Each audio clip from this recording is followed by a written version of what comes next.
بسم اللہ الرحمن الرحیم۔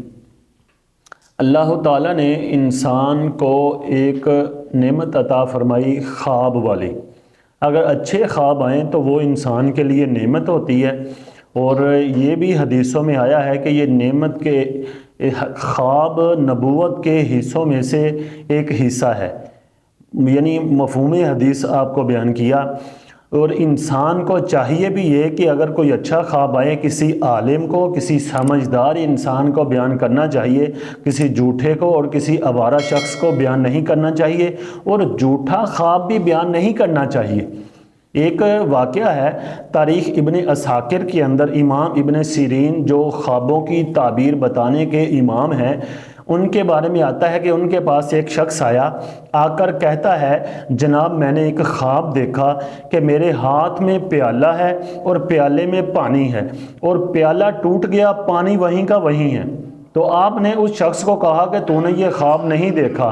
تو اس شخص نے کہا نہیں جی میں نے خواب دیکھا ہے۔ آپ نے اس کو پھر کہا کہ جناب آپ جھوٹ بول رہے ہو، آپ نے خواب نہیں دیکھا۔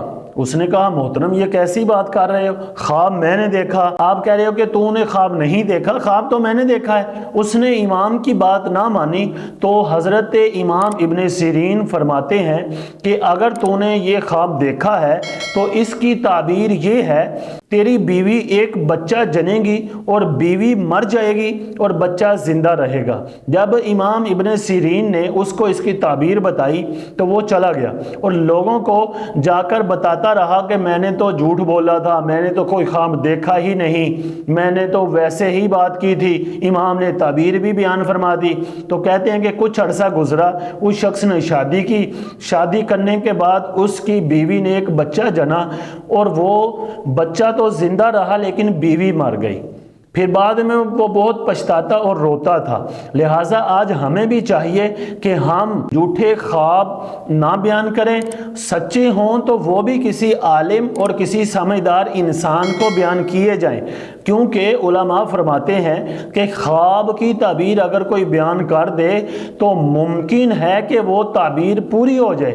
لہٰذا آج ہمیں چاہیے کہ ہم سچ بولیں اور سچے خواب ہی بیان کریں اور جھوٹے بیان نہ کریں، یعنی اپنی طرف سے گھڑ کر، اپنی طرف سے بنا کر لوگوں کو بیان نہ کرے کہ میں نے یہ خواب دیکھا، میں نے یہ خواب دیکھا۔ اللہ تعالی ہمیں عمل کی توفیق عطا فرمائے۔